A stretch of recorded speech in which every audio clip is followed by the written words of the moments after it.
प्रधानमंत्री आवास योजनेअंतर्गत मंजूर झालेल्या लाभार्थ्यांना पैठण तालुक्यात घरकुल मंजुरी पत्रांचं वाटप। 89हून अधिक लाभार्थ्यांना मिळणार हक्काचं घर।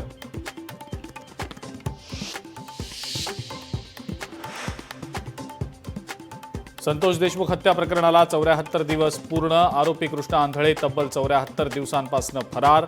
सीआयडी, एसआयटी आणि गुन्हे शाखेच्या कारभारावर प्रश्नचिन्ह।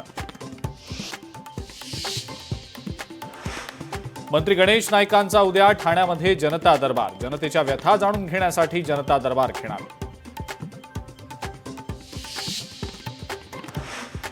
अहिल्यानगरमध्ये काँग्रेसला मोठं खिंडार। किरण काळेंचा ठाकरेंच्या शिवसेनेमध्ये प्रवेश। काळेंसह मोठ्या संख्येनं पदाधिकाऱ्यांचाही प्रवेश।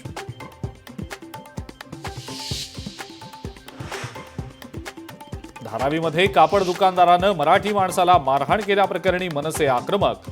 मराठी माणसाला झालेल्या मारहाणीनंतर मनसे कार्यकर्त्याकडनं दुकानदाराला चोप। मुंबई गोवा राष्ट्रीय महामार्गावर वाहतूक कोंडी। मुंबईकडे येणाऱ्या मार्गावर 7 किलोमीटरपर्यंत वाहनांच्या रांगा।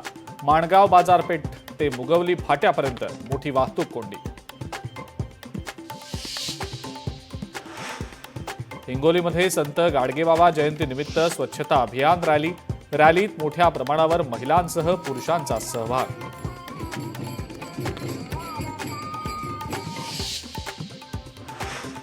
डोंबिवलीमध्ये दुकानाची पाटी गुजराती भाषेत, त्यामुळे दुकानावर पालिका आयुक्त आता काय कारवाई करणार याकडे लक्ष। सातारा शहरात मोटरसायकल चोरी करणाऱ्या सराईत चोरट्याला पोलिसांनी केली अटक। चोरट्याकडनं 3 मोटरसायकल हस्तगत।